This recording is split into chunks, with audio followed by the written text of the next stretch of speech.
seja qual for a sorte das batalhas, a extensão das ruínas, os horrores dos sacrifícios, são certamente grandes as dificuldades dos tempos. E ninguém sabe, neste acanhado mundo, qual a parte de sofrimentos que lhe reserva, direto ou indiretamente, a tragédia da Europa.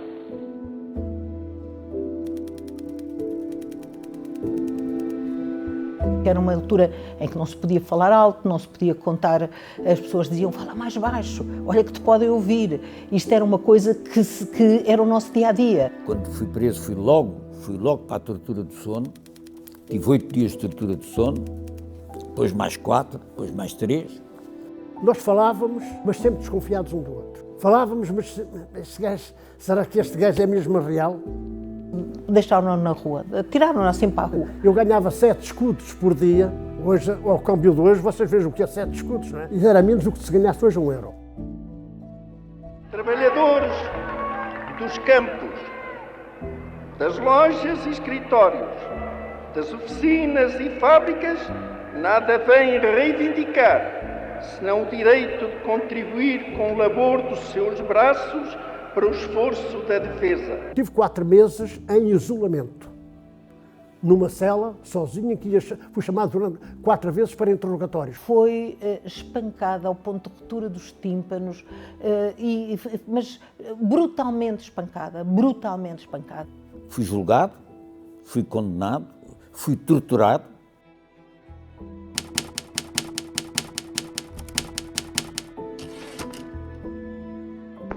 Aqui, posto de comando do movimento das Forças Armadas. As Forças Armadas portuguesas apelam para todos os habitantes da cidade de Lisboa no sentido de recolherem as suas casas, nas quais se devem conservar com a máxima calma. O movimento das Forças Armadas portuguesas, no decurso de uma ação conjunta, estabeleceu o controle da situação política em todo o país, após ter ocupado diversos pontos estratégicos, nomeadamente os ministérios, estações de radiodifusão e radiotelevisão, aeroportos e fronteiras. O movimento, que está cumprindo com êxito a mais importante das missões cívicas dos últimos anos da nossa história, proclama à nação o seu propósito de a libertar de um regime que a oprime há longos anos e de levar a cabo, até à sua completa realização, um programa de salvação do país e de restituição das liberdades cívicas de que vem sendo privado. –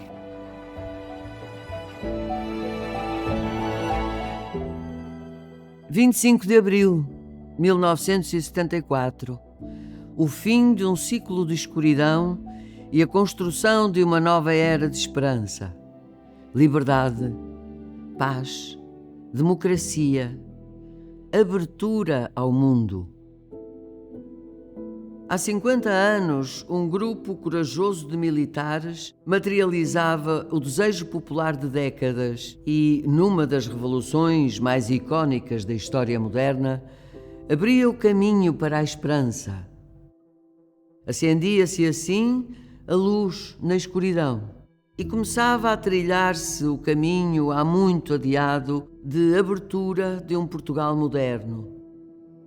A jangada de pedra voltava a integrar o velho continente. Seria o início de uma profunda mudança estrutural que mudaria de forma incontornável a nossa sociedade, catapultando-a para o mundo.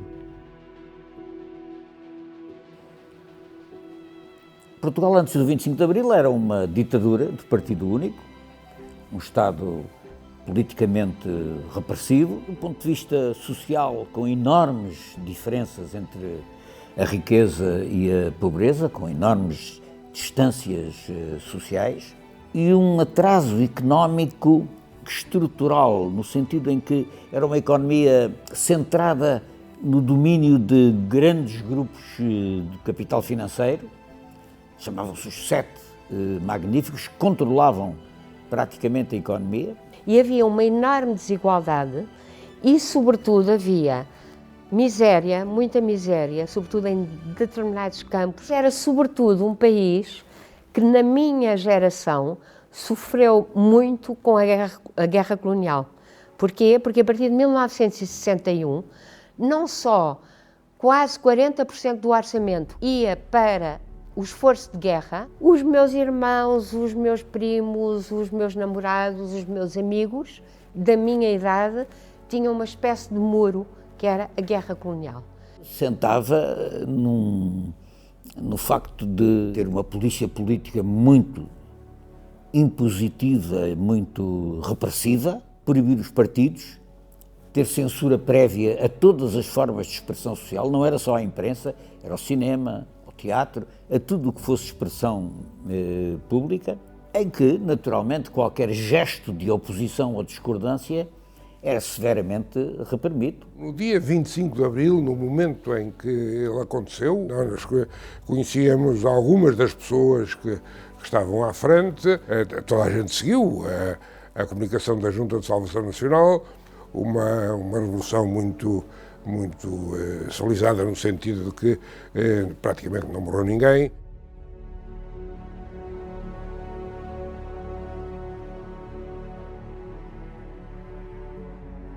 O que é que o 25 de Abril trouxe aos portugueses? E de que forma os portugueses, desde o primeiro minuto, apoiaram um golpe de Estado militar e resolveram lutar por reivindicações que não tinham até então. E eu acho que o 25 de Abril foi fundamental para as mulheres. Porquê? Porque nós tínhamos um sistema, um Código Civil, que obrigava a mulher casada a obedecer ao seu marido. E isto instaurava um sistema completamente desigual no seio das famílias e entre homens e mulheres. Para não falar que os salários eram muito inferiores das mulheres.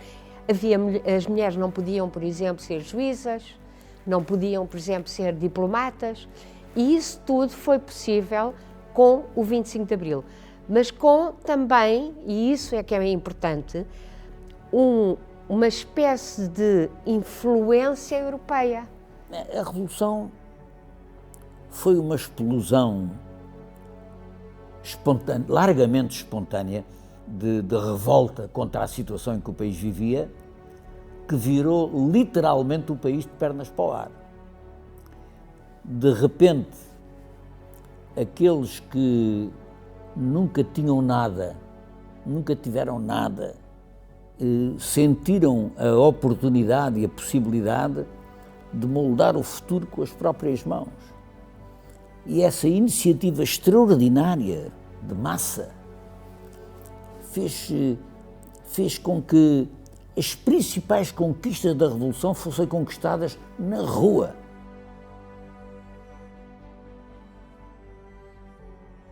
Eu costumo dizer que a minha geração era uma espécie de arbusto que ainda não tinha as raízes presas no chão, e o vento do 25 de Abril levou-nos para todos os lados. Para ilusões, para utopias, para o regresso à realidade. Foi uma geração muito marcada até ao fim, julgo que até ao fim da nossa vida, por termos vivido nessa idade tão febril a experiência de uma revolução, de uma mudança que foi drástica, que foi, em alguns aspectos, até dramática.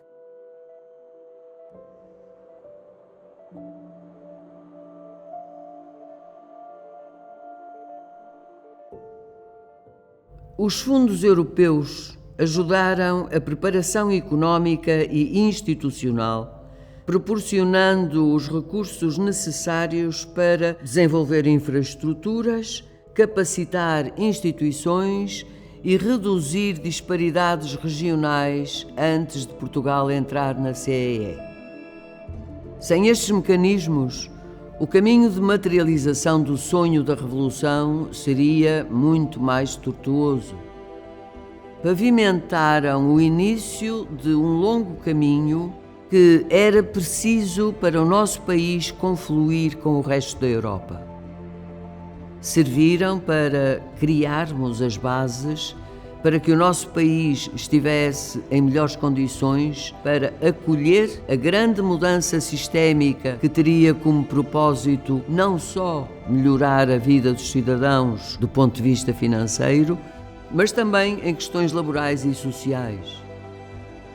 Derrubadas as limitações do fascismo, A Revolução do 25 de Abril criou condições para que Portugal almejasse integrar a CEE. Foi um caminho de 12 anos, percorrido entre 1974 a 1986, para solidificar a democracia. Portugal entrou na CEE no dia 1 de janeiro de 1986 e até lá foi preciso preparar, negociar, houve muitas negociações em todos os setores, nós tínhamos que aceitar aquilo que se chamava o acquis communautaire. O acquis communautaire é o adquirido comunitário. Algumas coisas eram fáceis de aceitar, outras precisavam de algum período de adaptação.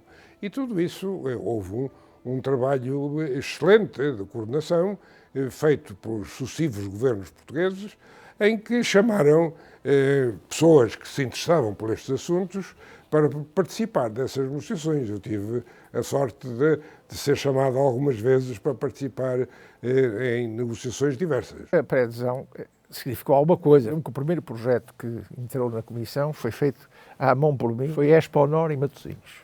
Expo Honor. E eu fiz questão de ser eu a preencher o formulário para a criação da Expo Honor. Não havia nada, não tínhamos centro de exposições, não tinha nada. Depois apareceu em Lisboa, depois apareceu em todo lado, claro. Mas era uma necessidade muito sentida pelos empresários ter um centro de exposições.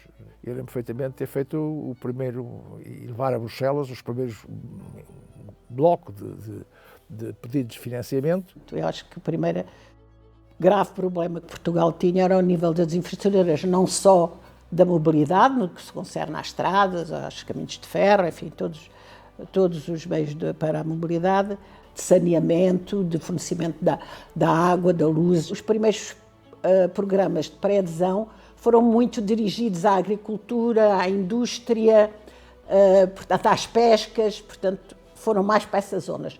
Houve pouca coisa ao nível do social nessa fase, porque o país estava, de facto, muito carenciado das infraestruturas, não é? Com a democracia em consolidação, Portugal deu início, em 1977, ao processo de adesão à Comunidade Económica Europeia, almejando modernizar a economia e integrar-se com a Europa desenvolvida. Portugal começa a receber apoios comunitários através de fundos de pré-adesão, entre os quais o Fundo Social Europeu. O objetivo era suportar políticas de emprego, formação e inclusão social, assim como facilitar o momento da adesão. No dia 1 de janeiro de 1986, Portugal fazia parte da CEE e dava um passo irreversível de integração. O país, outrora fechado, abria portas seguro de si. Com a integração na CEE, antecessora da União Europeia, Portugal teve que se adaptar, mas também dispôs de possibilidades que até então não tinha. Os trabalhadores passaram a viver condições mais dignas. As empresas viram as suas redes exponenciadas. O Fundo Social Europeu foi absolutamente crucial na formação dos trabalhadores, o que se refletiu na produção das empresas e na evolução de infraestruturas vitais. No final da década de 1980, Portugal enfrentava um dos maiores desafios da sua história. O país estava a mudar e essa mudança exigia uma transformação em todas as áreas. O canto mais ocidental da Europa passava a ser um local vibrante, cheio de transformações. Este passo representou mais do que uma simples formalidade diplomática. Simbolizou o início de uma nova fase para o desenvolvimento do país, proporcionando-lhe o acesso aos fundos estruturais comunitários, imprescindíveis para modernizar infraestruturas, capacitar a força de trabalho e reduzir as desigualdades. A adesão à União Europeia foi isso mesmo, foi uma espécie de 25 de Abril para o económico e também para o social. Portugal tinha índices de escolaridade inferiores a quase todos os países da Europa do Leste. Alguns tinham indústrias ainda que, em muitos casos, obsoletas, mas tinham experiência de trabalho industrial. O desenvolvimento de um país faz-se fundamentalmente através dos recursos mais valiosos que ele tem, que é o humano. E se o humano não tiver qualificações, enfim, as empresas vão andar para a frente. A parte da educação e da formação é um salto enorme que se dá e isso deve-se ao 25 de Abril, claramente. É evidente que sem o auxílio da Comunidade Europeia podíamos ter esses sonhos, eram muito bonitos, mas não havia meios financeiros capazes. A CNA, na altura, exigia uma adesão aos direitos humanos e logo no primeiro governo constitucional foram assinados esses documentos, bem como a Convenção Europeia dos Direitos Humanos, como uma condição preparatória, que tenho muito orgulho em dizer que o meu marido era o Ministro dos Negócios Estrangeiros do primeiro governo constitucional, que levou a cabo essa tarefa juntamente com as pessoas de quem se rodeou no Ministério dos Negócios Estrangeiros. Quer dizer, o facto de Portugal passar a fazer parte de uma comunidade que respeita os direitos humanos parece-me uma conquista civilizacional fantástica. A Segunda Guerra Mundial, que foi uma guerra que atingiu uma quantidade de países, uma quantidade de continentes, quando finalmente as forças do eixo e da Alemanha nazi são derrotadas, e sobretudo na Europa, há uma vontade de que aquilo nunca mais pudesse acontecer.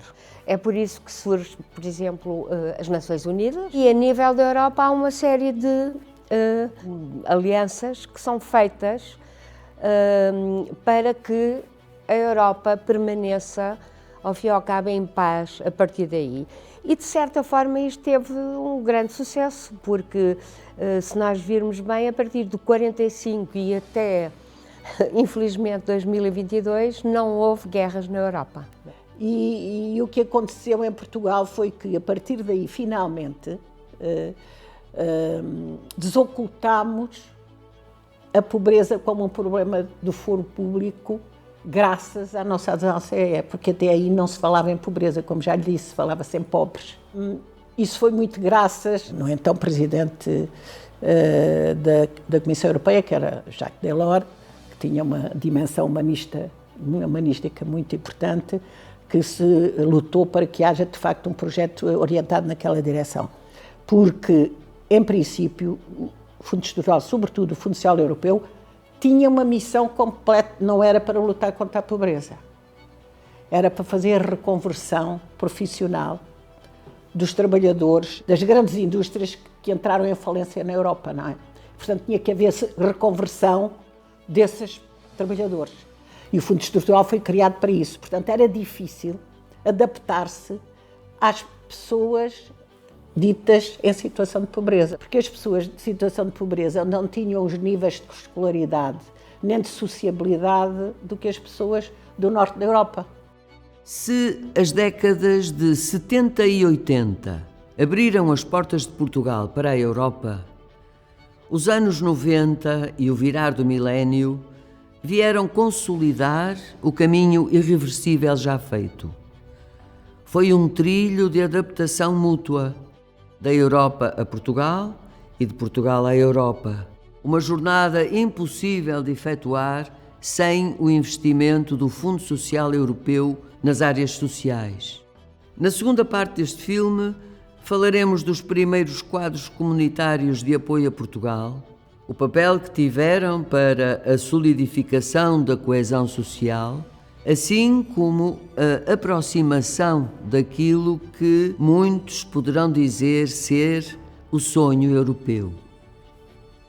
Quando se olha para o Fundo Social Europeu, nós temos que pensar em pessoas. No QCA3 é a primeira vez que aparece Portugal a dizer que há um mínimo de dinheiro que vai diretamente para as pessoas que tem que ser atribuído a Portugal. E chegou-se praticamente a ter 5 milhões de pessoas empregadas, o que em Portugal era, digamos, uma novidade.